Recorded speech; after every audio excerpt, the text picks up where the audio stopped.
Hello everyone. So after a long winter break, we are back again with the topics from compiler design. So today video lecture, I'll be focusing on the new topic from the subject compiler design, that is syntax directed translation. We also call it as SDT. Okay, so before moving on to what SDT is, okay, and how it is to be incorporated, okay, how is it similar to that of a context free grammar, and what are the new things that has been incorporated or added onto the context free grammar to come up with a new version of a context free grammar, that is a syntax directed translation. We'll discuss that in details one after the another. Okay, so we already have discussed about the different phases of the compiler, okay, like syntax analysis, semantic analysis. Okay, then the next phase that we will have a look into after this particular topic SDT is covered, that is intermediate code representation. Okay, so we have already discussed few of the phases of the compiler, that is the front end. Now we'll be moving on to the back end of the back end phases of the compiler. We know that a parser uses context-free grammar in order to validate the input string and produce the output for the next phase of the compiler. Okay, and when we talk about the output could be represented either in the form of a parse tree or an abstract syntax tree. Okay, I think that is clear to everyone.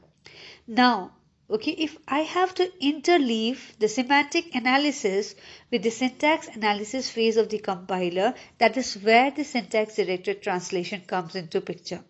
Okay, so we know that that the context free grammar, okay, context free grammar is associated with certain production rule. For example, in this slide, okay, so just forget about what is there on the RHS. Okay, so let's say we have a grammar G, which is a context free grammar comprising of four tuples, or what we call it as quadruple, that is VTPS. Okay, and these different production rules that we have in the first example is E tends to E plus T, E tends to T, T tends to T into F, T tends to F, and F tends to num. Okay, so this is the production rule. But now this particular example, or the grammar which has been provided in this example, is not a context-free grammar, because additionally certain semantics, okay, has been added on to the rules. Okay, for example, in the first line you can check it out, E dot val equals to E dot val plus T dot val. Okay, so what are we basically saying? That syntax directed translation is grammar plus rules. Okay, so we say that in syntax directed translation it's a context free grammar together with attributes and rule. Okay, now let's say if x is a symbol and a is one of the attribute, then we would write it as x dot a. Okay, similarly here E is the symbol and value is the attribute, so we'll write E dot value in order to depict the semantic of that particular attribute. Okay, so we say that x dot a would basically denote the value of a at a particular parse tree node labeled as x. Okay, similarly in the second example, okay, the semantic that is associated with the first production, that is E tends to E plus T, is printf plus. That is, whensoever E tends to E plus T, or in the parse tree, whensoever E is substituted with the production E plus T, in the output, okay, we will be printing plus. Similarly, whenever E is substituted with capital T, okay, we will do nothing. Okay, well, it's blank indicating that it do nothing. Okay, and when T tends to T into F, okay, when T is substituted with T into F, okay, so in the output what we will do is we'll simply print asterisk. Okay, and similarly when F is substituted with num, so what we will do is we will print num dot value. Maybe the number has been initialized, let's say the number is initialized as 2, so that 2 has to be printed. Okay, so as and when the parser parses the components or the attributes of the parse tree, okay, so it has to generate the output out of the parsing based on the rules, based on the semantic that is associated with each of the production rule of the grammar. So such kind of grammar, overall comprising of the semantics, okay, along with the production rule, is another variant of a context free grammar. We call it as syntax directed translation.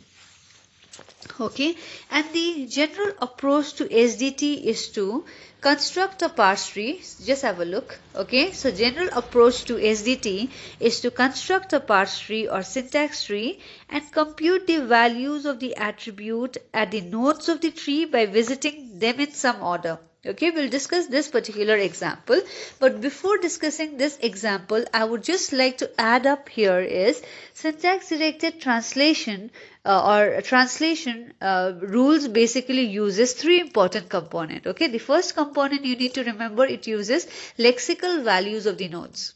Okay, the second component it uses constants. Okay, and the third component that it uses is attributes that are associated to the non-terminal in their definition.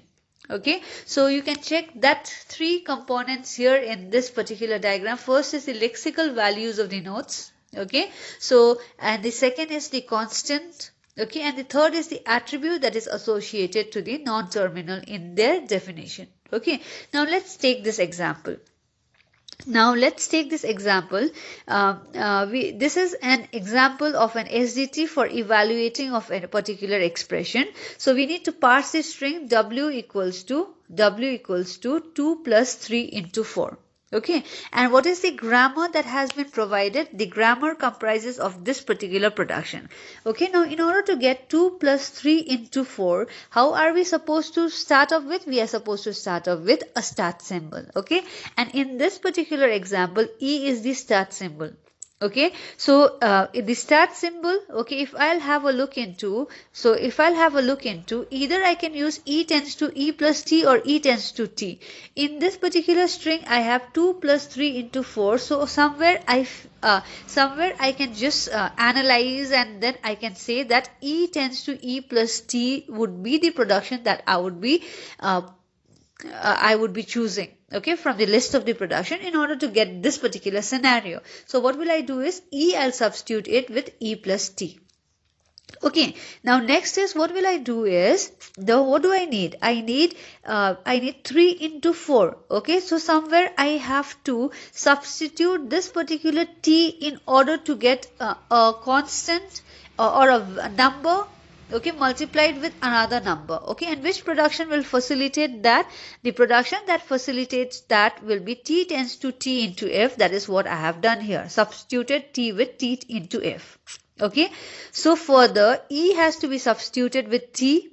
Okay, finally I want to get this number 2 plus 3 into 4. Okay, so in order to do that I need to first substitute E with T.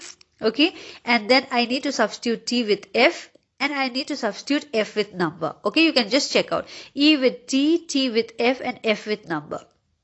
Okay, and now this number is nothing but this number on the leftmost side is equivalent to 2. Okay, so we have plus operator here. Okay, plus here, and then this T is substituted with F using this particular production. Which production? Fourth production.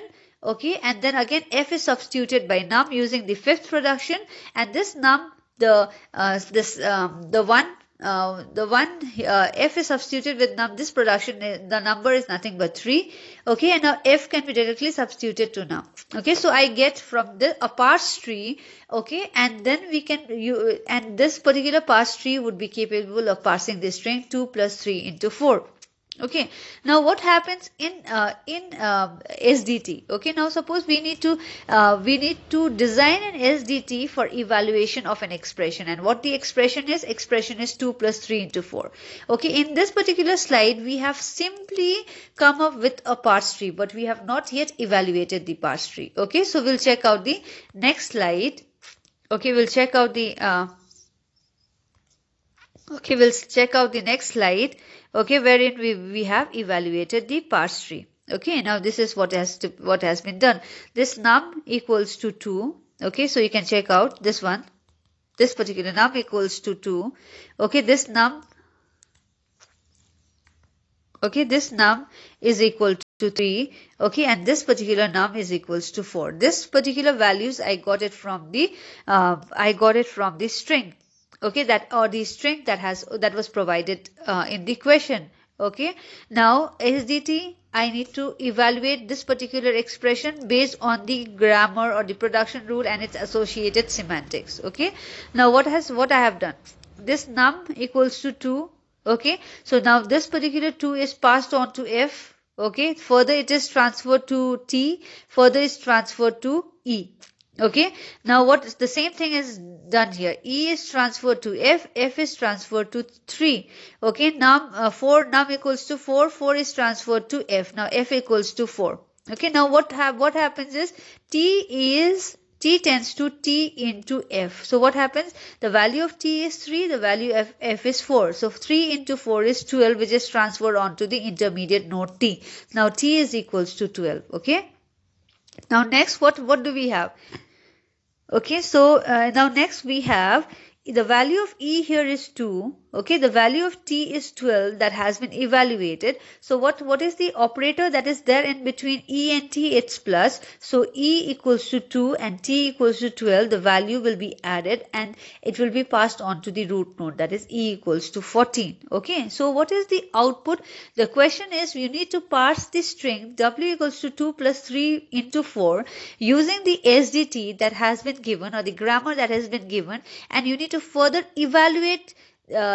You have to use the SDT in order to evaluate the expression. Okay, so the first thing what you need to do is, given an expression and given the grammar along with the semantics, okay, what you need to do is you need to come up with the parse tree. Okay, now see here, f dot val equals to num dot val. Whatever is the number, it will be assigned to f dot val. Whatever is the value of f, value associated with f, it will be transferred or assigned to t dot val. Okay, so whatever is the multiplication of t dot the value associated with t and the value associated with f, it will be assigned to t dot val. Okay, and whatever is the value that is associated with t will be assigned to e dot value. Okay, and similarly whatever is the value associated with t and whatever is the value associated with e, the summation is again assigned to e dot val. Okay, so this is how it is done. So the output is e equals to 14 is the output out of the evaluation of the expression. Okay, so this is the first example. Okay, and in this I would like to say why the values are transferred. So the general approach to SDT is to construct a parse tree or a syntax tree and compute the value of the attributes at the nodes of the tree by visiting them in some order and then transferring the information. Okay, either in a top-down fashion or a bottom-up fashion. Okay, the parse tree of the attributes that will be attached to the nodes. Bottom-up or the top-down, the parse tree and the attributes that is attached to the nodes that will be assigned to the another nodes. Okay, another nodes. Okay, so depending upon the definition that has been provided. Okay. So taking into example another SDT. Now this is a grammar. So whenever you encounter whenever E is substituted with E plus T, you simply print plus. Okay. Whenever you encounter E is substituted with T, okay, you simply do nothing is given in the semantics, so you do nothing. Okay. So whenever T is substituted with T into F, or whenever you encounter T into F, okay, so you have to print asterisk. Okay, now the evaluation of a particular string that is given for a particular grammar totally depends upon what each of the production rule or what each line of the production rule, whatever the semantics or the rule has been specified. Okay, for example, in the previous one, the rule specifies that whenever you encounter E tends to E plus T, what you do is you just add up the value of E and T, okay, and then assign it to E. Okay, now again this rule says something. Whenever you encounter E tends to E plus T, there is nothing called summation and then assigning the value. You simply print plus. Okay, or I can even have a rule something stating that whenever you encounter E tends to E plus T, you simply print hello. Okay, that could also be there. Okay, so it totally depends upon whatever rule that has been specified. Okay, now what we need to do is we need to come up with the parse tree. Okay, so we have to parse the string, the same example, the same string w equals to 2 plus 3 into 4. Okay, now this will be the parse tree. Okay, and the number that the values that will be associated with the leftmost num will be 2, the second num will be 3, and the third